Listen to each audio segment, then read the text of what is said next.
بسم اللہ الرحمن الرحیم، السلام علیکم دوستو۔ ہم نے نمرود، فرعون، یزید کا دور تو نہیں دیکھا جو اتنے ظالم تھے کہ ان کی ظلم کی داستان آج تک سنائی دیتی ہے اور رہتی دنیا تک قیامت تک ان کی داستان سنی جائیں گی۔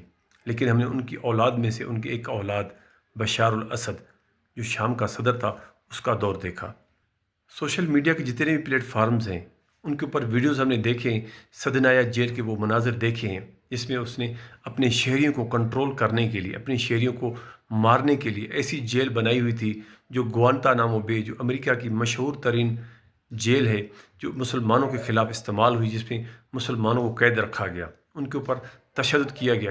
یہ جیل جو سدنایا جیل ہے، جو شام کا جو دارالحکومت دمشق ہے اس سے 30 کلومیٹر دور فاصلے پر ہے، اس کے اندر اس نے اپنے ملک کے باشندوں کو ایسے ٹارچر کیا ہوتا کہ کوئی کافر بھی کسی مسلمان کے اوپر ایسا ٹارچر نہیں کرے گا، صرف اور صرف اپنی حکومت کو بچانے کے لیے۔ ان لوگوں نے اس تاریخ سے سبق نہیں سیکھا۔ فرعون نے اپنی حکومت کو بچانے کے لیے کتنے بچے ذبح کیے تھے، لیکن اللہ تعالیٰ نے موسیٰ کو پیدا کر کے اس کی فرعونیت، اس کی بادشاہت کو ختم کیا۔ ایسے ہی نمرود نے کتنے ظلم کیے ہوئے تھے، کتنے بچوں کو ذبح کیا ہوا تھا، لیکن اللہ تعالیٰ نے ابراہیم علیہ السلام کو پیدا کیا اور اس کی سلطنت کو، اس کی بادشاہت کو ختم کر دیا۔ یقیناً ایسا ہی ہوا اس بشار الاسد خنزیر کے ساتھ بھی۔ بے شک ایک دن ظلم کے سورج کو غروب ہونا ہوتا ہے، پھر اللہ تعالیٰ نے ان مجاہدین کو پیدا کیا جنہوں نے اس ظالم بدبخت کی حکومت کا تختہ الٹ دیا۔ اس جیل کے اندر ہم نے ایسے لوگ بھی دیکھے جنہوں نے 30 سالوں تک سورج نہیں دیکھا تھا، سورج کی روشنی تک نہیں دیکھی تھی۔ ایسے خاندان بھی دیکھے جو پورے کے پورے خاندان اس جیل کے اندر قیدی تھے۔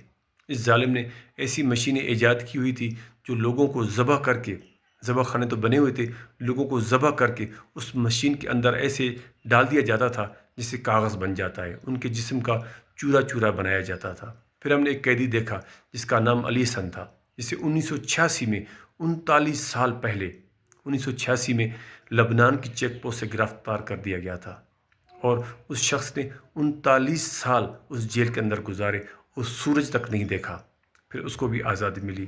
ہماری دعائیں ان شامی بھائیوں کے ساتھ ہمیشہ رہے گی جنہوں نے لاکھوں لوگوں کی قربانی دے کے یہ آزادی حاصل کی ہے۔ اللہ تعالیٰ ان کی آزادی کو قائم و دائم رکھے اور انہیں خوشحال بنائے، اور یہ بھی دعا ہے ساتھ کہ اللہ تعالیٰ ان کو شیطانی قوتیں، جو اسرائیل ہے اور امریکہ ہے، جو بھی یورپی شیطانی قوتیں، اللہ تعالیٰ ان کی نظروں سے ان کو بچائے رکھے، ان کی حفاظت فرمائے، کیونکہ وہ کبھی نہیں چاہیں گے کہ مسلمان خوشحال ہوں اور ترقی کریں اور ایک متحد قوم بنیں۔